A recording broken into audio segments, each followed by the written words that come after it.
Hi, everybody. Thank you so much for participating in session 2 of Unmasking Money Heist with Sandra Comas.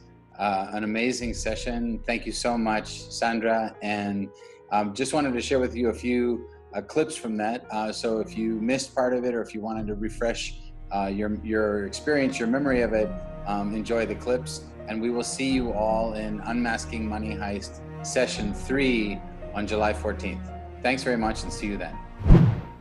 So we do love storytelling, don't we? People just love to listen to stories. We love to watch them.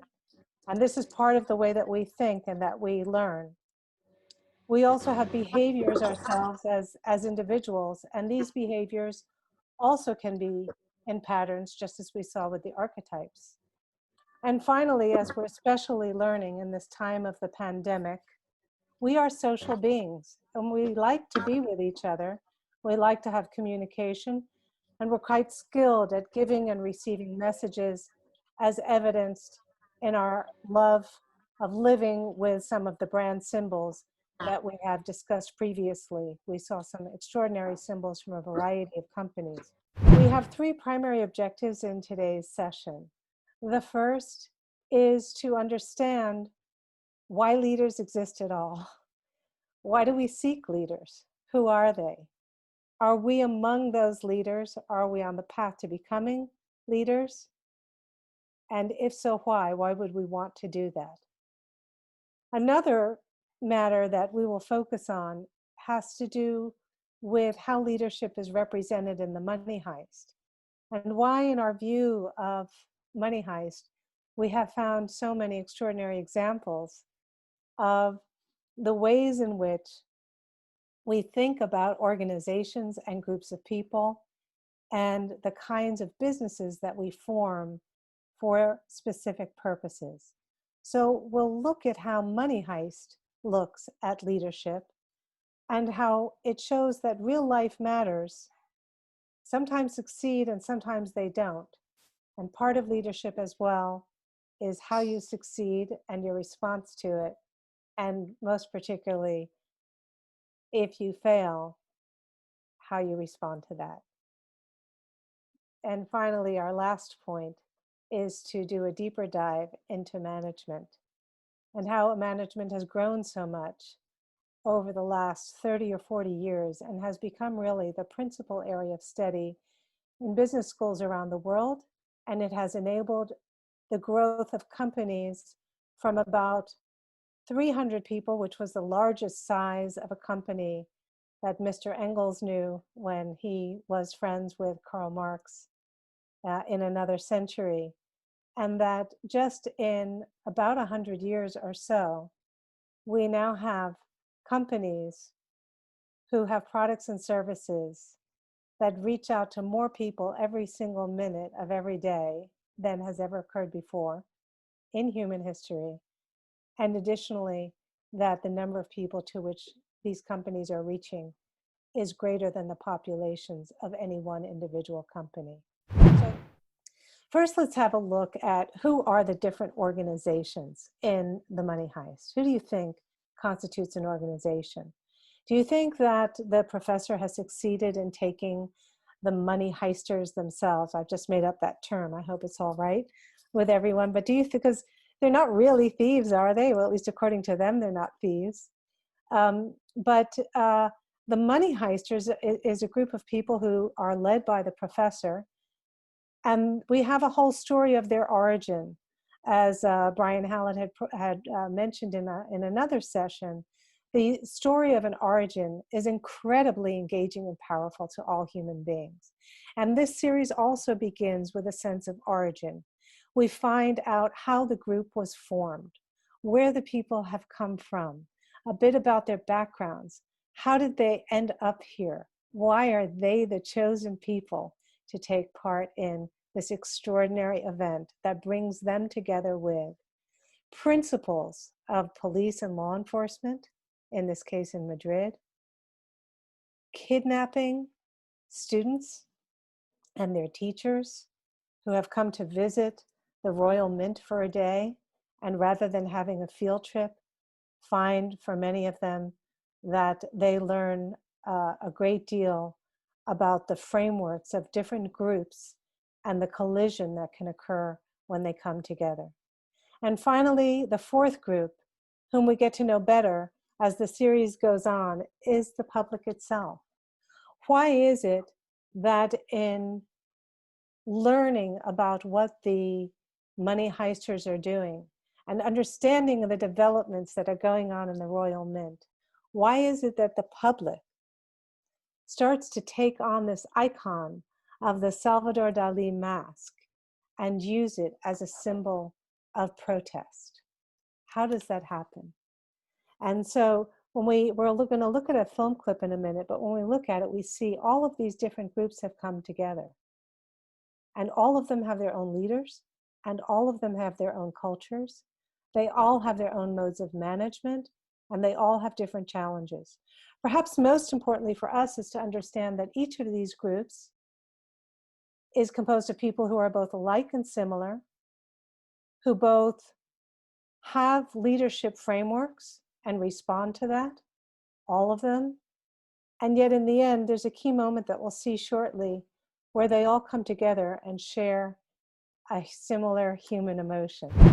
So let's have a quick look together at 5 essentials of leadership and go through these briefly, one by one, in relation to the money heist. Is everybody game for that? Well, I hope so. And I know that we're getting some comments, and we've had a very interesting comment from one of you about strategy and leadership, and we will come back to that in a moment. First, let's have a look at these 5 essentials of leadership. One is leadership culture. Leadership develops in a culture that supports and develops leadership. And we see a great example of this in the professor when he's greeting all of his new members of the team. He gives the protocols, the traditions, the singing of music, the good wine, the good food, the beautiful landscape, the planning of what is not really a theft, but is one of the greatest thieving events in history. And on top of it, we learn that we are part of an older story of the father of the professor, who also was a thief, but had not been successful at being a great thief, and in fact had died. So we have this leadership culture, which revolves around the development of other people for leadership, which he does continuously as he trains them. What about vision? How does Raquel see the world? How does that differ from the way that the professor sees it? What about Tokyo? What does Tokyo see here? Or Nairobi? Nairobi sees here an opportunity for her to regain an opportunity to live with her child and to be reunited. And what about the professor? Perhaps he wants to make good on the promise of the thieving talent of his father. Maybe it's something larger, as the protesters eventually come to believe, where there's something going on here where the paper is only given meaning by the society. Paper is only given meaning by the mint. It's really just a bunch of papers being printed very quickly, and then it's given all of this value. And we see throughout the series many times in which money is thrown up and is shown to be without value.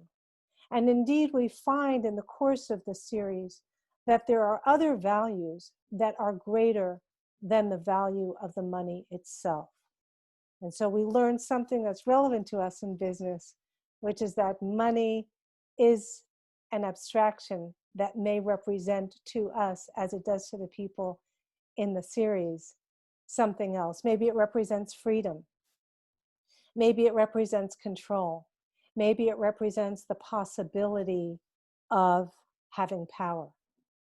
And each of these people, I would submit, has a different perspective, a different angle, but the professor with his group joins everybody up together in an aligned vision. Raquel and law enforcement may have their fights with each other, but ultimately they have a shared vision of ending the heist bringing everybody outside and bringing the perpetrators to justice. We can also think about some of the other groups as protesters start to form. What is their vision? Is it that they start to ally themselves with the people who are inside the bank, who are heisting the bank, because they also feel simpatico, they feel an alliance with the people who are printing the money against the forces of the government and the police and law enforcement, whom they may believe do not represent their interests. So we can start to noodle about that and think about all the different ways in which virtually every person here may have a vision, but the leaders bring people together in a shared vision. And that vision can change, it can change quickly, especially in a crisis situation such as this, or especially in a business environment such as the one in which we live, which is so fast and so fluid, or in this moment of the pandemic that we're all experiencing, where we can see that leaders of companies, of our homes and our families and around the world also may have a different vision of what we're experiencing and how we should go forward. The next matter is strategy. Perhaps some of you do not believe that strategy is an essential part of leadership. And I'm not going to argue with you about this, but I will ask you this. Do you think it's possible to have a great work of leadership without a good plan or a great plan? So perhaps the person who is leading the group doesn't have to be the person who's also designing the strategy, but it certainly is the case that the person has to have some competence in that area, because it's important for the leader to be motivating and driving people toward implementing that strategy. How quickly does the strategy of the professor go awry? What about Raquel? Is she able to form a convincing and powerful strategy to be able to succeed in bringing the young people to safety and to ending the hijacking? And now we're going to go to a couple of softer skills. How many of you have ever thought about the ways in which you can use your emotions to be intelligent? Perhaps you've studied this. We can even ask ourselves a simple basic question: why do we have emotions? You know, one of the first great works that was ever written about emotion was about animals, and it was written by Charles Darwin. It's one of the greatest works ever written. He did an extraordinary study of emotions in animals. And interestingly, it wasn't until toward the end of the 20th century and now into the current one that we started to really do very advanced study into the emotional panorama of human beings and the effect that it has on our interactions and also on our ability to lead and to manage other people. And we'll go into a little bit more detail about this. But one thing we can say for sure is that all of the people in this series express emotion. In fact, we could even say that there are many of them very highly emotional people. And the situation in which they find themselves really draws out these emotions even more profoundly and more importantly. Then there's Sandra, this, yes, go ahead. can I jump in? I have a question for Please. you on that. Sure. Do you think that emotion can be counterproductive in leadership as well as productive? How would you differentiate between when it's productive and when it's counterproductive? Because I Thank you. think Well, in Money Heist there are moments when maybe emotion works for their advantage and moments when it doesn't. exactly. And so that's a terrific question. Thank you, Brian. What we can see is that, of course, emotion can be the downfall of a leader. We could even claim in the film clip that we just saw that the high level of emotion that is showed by the professor is actually not helpful to him in accomplishing his goals and actually almost causes him to make an error that would have been a very grave error to him and to his people. And so when we talk about emotional skill, what we like to think about is joining of the two principal ways in which our mind works, which is to join our reason with our emotion. And when we join reason with emotion, we call this an intelligent use of emotion. And that phrase we can shorten to emotional intelligence, meaning that let's say I'm about to get really, really mad, and I can regulate myself because I realize that the impact of that is going to be very, very unwanted. Imagine in front of all of you know, I just did something and I just completely became angry, right?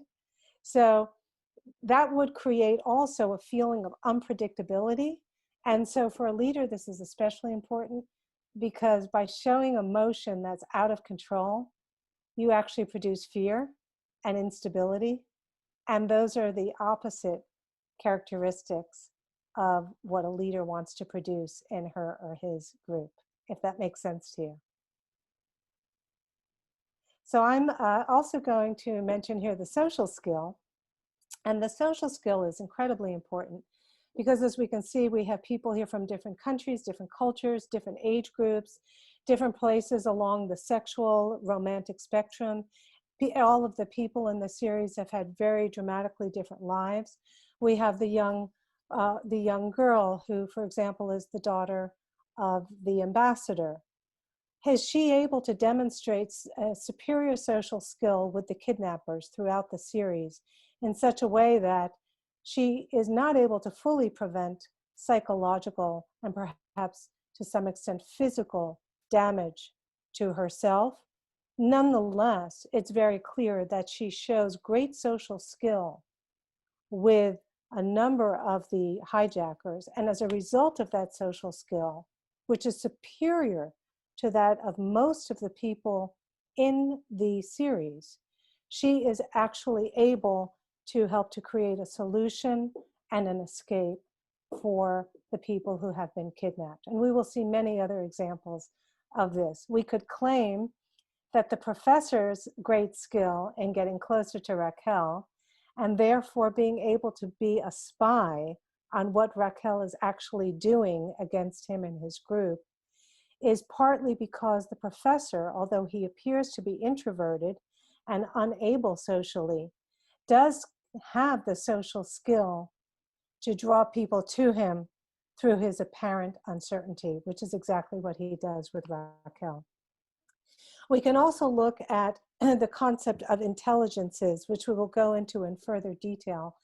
These intelligences can include, in addition to emotional dimensions and social dimensions, we're also going to add in here a cultural intelligence. How important is it for us to be able to interact with people who are from a different part of your town or another part of city, or a different city or a different country, a different language group.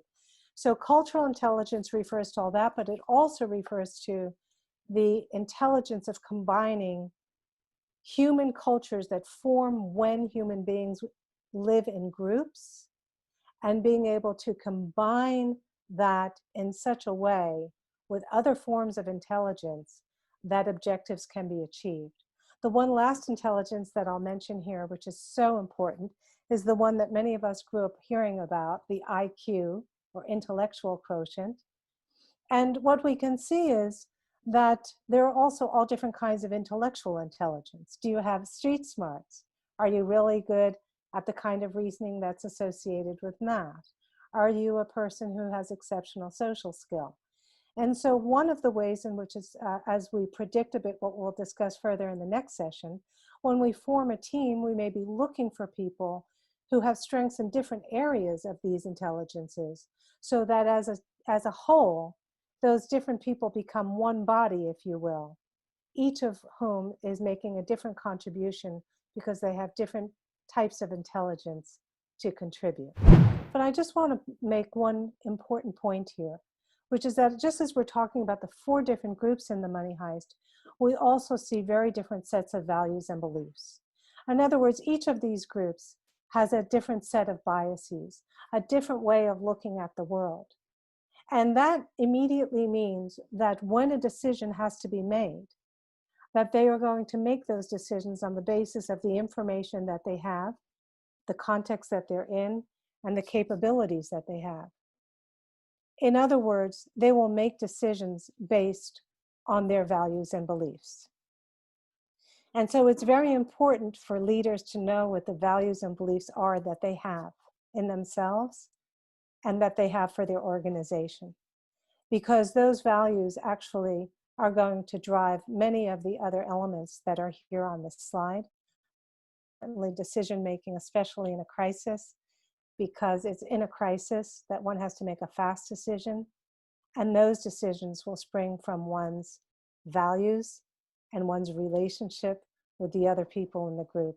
And we see continuously that the professor is always making decisions to save everyone's life, keep everyone together, and keep the heist going forward. And not all of the people share in that decision-making set of beliefs. Certainly that's not shared by law enforcement, and certainly that's not shared by the people who are kidnapped or the teachers or by Arturo and the other people. One other factor that we'll mention briefly is curiosity and openness. Of course, curiosity leads you to find opportunity. Curiosity allows you to listen when other people speak. Curiosity allows you to read, as the professor likes to do. And I'm giving you an image that somebody here likes to do as well. And reading is a form of listening, and it's a form of true curiosity. And it's through curiosity that leaders find new opportunities. They get a feeling of trends. They can start to look a little bit around the corner and see a bit into the future.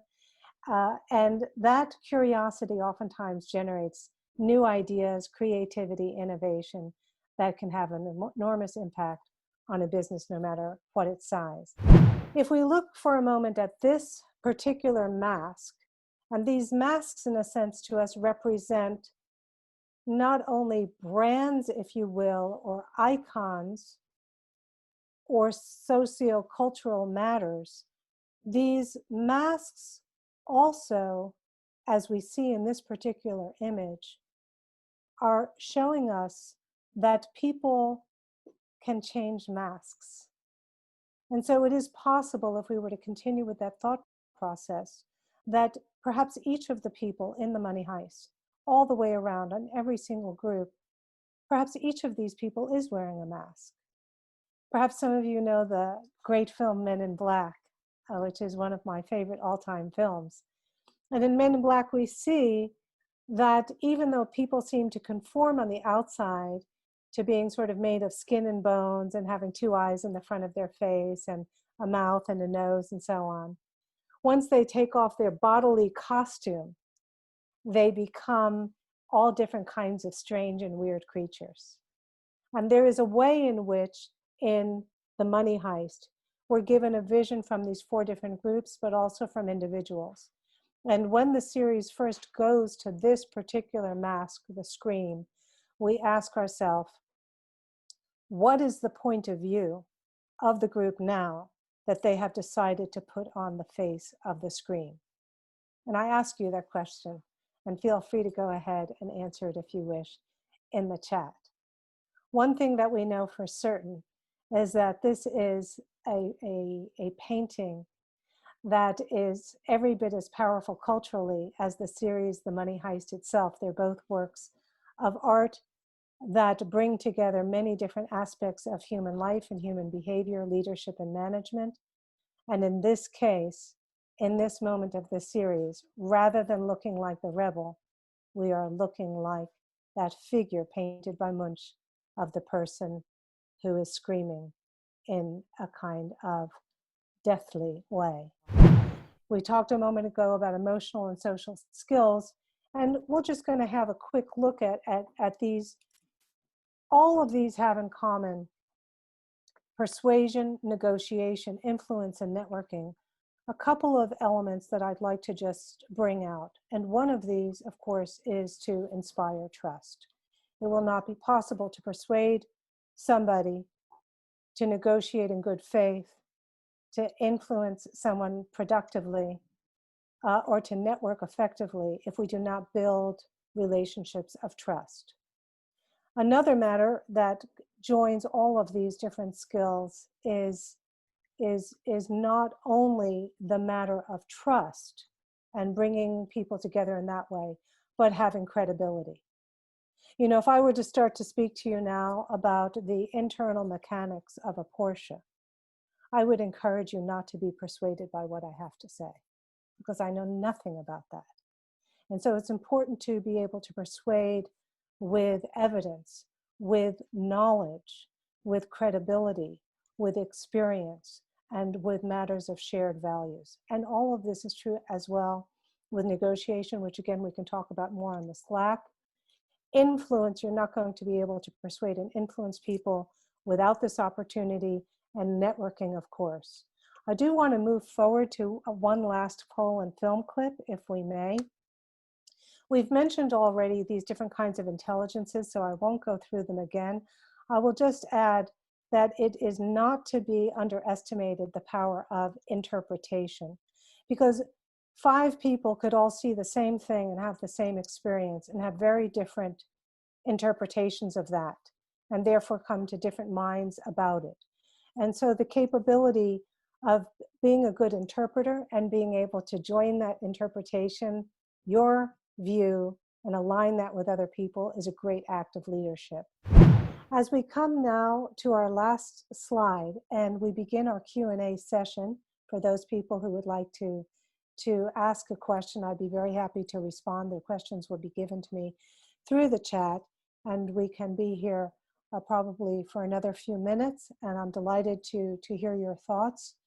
These takeaways that I put up here are simply a response to the statements that I put earlier in the PowerPoint regarding the main topics that we would be discussing in today's session.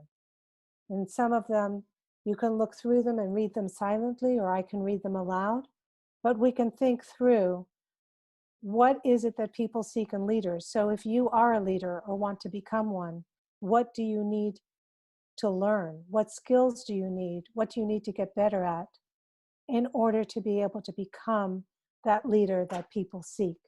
And that doesn't have to be in a time of crisis, although it can be.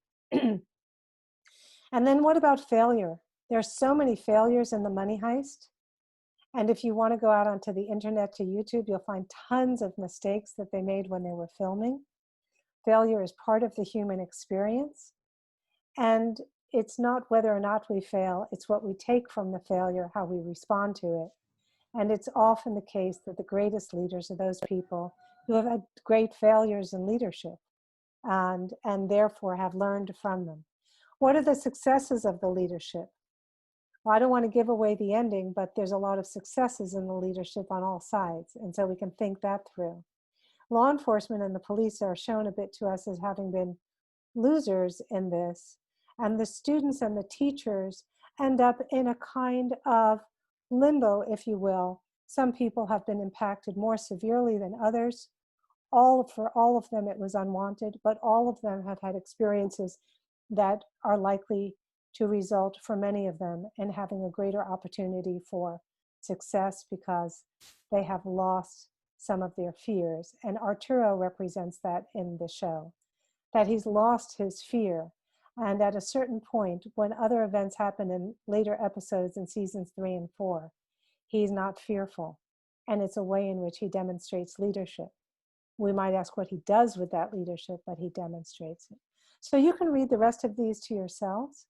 And please feel free to go ahead and give questions.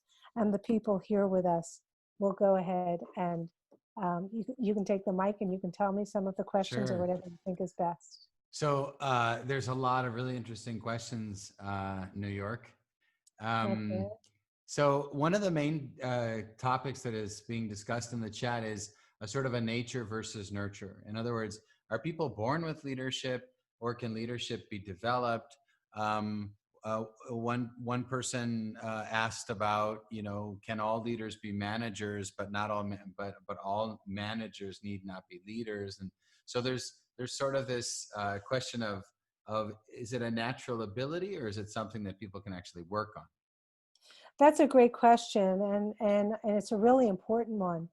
And I'd like to say the answer, and then maybe back up a little bit. But the answer is that everybody can become a leader, and everybody can develop the skills of a leader. the session today is really to help us to develop an awareness of what we would need to do if we actually really wanted to become leaders or become better leaders. So, of course, you might have more natural abilities in some of the skills and some of the dimensions of leadership. Yes? Mm. But everybody can become a leader, and everybody can develop the skills of a leader. And indeed, it's been an interesting point of contemporary research that the greatest leaders of business organizations are oftentimes people who do not appear to have the profile of being leaders at all. They're quiet. They may be introverted. They may not like to speak too much with people or be too much in social groups. And yet, when you do the research on leadership in organizations, those people have a command of respect, competence, intelligence, social capability that allows them to be great leaders, even if they would not appear to have the kind of person or personality for that. How much do you think that has to do with their ability to ask the right questions and their humility? In other words, Yeah, yeah. we think of commanding people as having the right answers, where maybe leadership is not always about having the right answers, but it's about Well, it's listening. great. I mean, yeah, I mean, listening, which I just didn't do especially well, Brian, but listening, yes, is much more important a skill. And that's why we oftentimes find, look at the professor himself. The professor, in a way, represents the true to life leader that we see in business organizations, of people who are extremely hardworking, who have exceptional insight and perception about people, who really have an understanding of the people who report to them and work with them and their capability with other people. And so humility is essential. And one of the reasons why experiencing a lot of failure oftentimes leads to great success and great leadership is that people learn humility through failure. And when you've had a failure and you actually have to reflect on how that happened, or maybe there are greater powers, or maybe it's your own inabilities or lack of skills, whatever the causes of those failures may be, I can promise you that in every story I could bring out from history of someone who has gone down as being a great success in history, in whatever domain, that person has had extraordinary failures in her or his life. And so failure leads to humility, and humility leads to learning, because you can Fail only forward, right? Isn't fail that forward. You can only learn if you're humble, and you can only become truly humble when you have tried and failed. So it's a great beautiful question. Thank you. Yeah, so there's another, to kind of take off on that, there's another really interesting question that Edu has asked. And Edu says, how the difficulty, the challenge of being a leader is that sometimes you make crucial decisions which don't please everyone in the team. Right. So how do leaders deal with that when they make decisions that not everybody is happy with?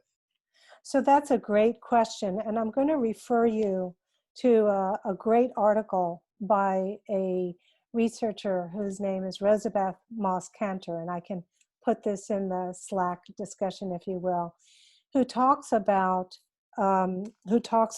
resistance. You will always have people who resist your leadership. You will always have people who resist change. And so it's essential for you to know how to manage that and to lead through it. And just to give a couple of high points, you want to look at what are the common causes of resistance. Sometimes it's simple fear. Sometimes people are afraid of losing their job. Sometimes they're right that they're going to lose their job. Sometimes people simply are concerned about how they will appear to others. Maybe they're concerned about their ability to be able to learn what they need to learn to be able to navigate a change. And so as a result of this, it's really, really quite important to be empowering people. And I had this on a slide earlier, I'll mention it now, that we want people who really are going to take on leadership to develop their ability to work with autonomy, to seek mastery, and to find purpose and meaning in what they are doing with other people. I want to just kind of thank you so much, Brian, and everybody here. I just wanted to let people know we're going to do a session next week on Tuesday and one on Thursday at the same time in the same place. On Tuesday, we're going to talk about team building and how to form a great team and bring it to positive outcomes. And then on Thursday, we're going to go through 10 lessons for organizational success that we can see in different moments of the episodes of the Money Heist. I also share with you my LinkedIn if people want to link in that way. And of course, feel free to write to me by email and share your thoughts and your feedback with me as you wish. I want to thank all of you very much. I think we're going to ask for some feedback now from our session. So please feel free to go ahead and do that. And also please feel free to make any final comments or questions you may have in the chat. Thank you. Thank you so much, Sandra. Wonderful. Thank you so much. Thank you very much. Thank you, Brian, and thank you to everybody who's here with us today. Thank you.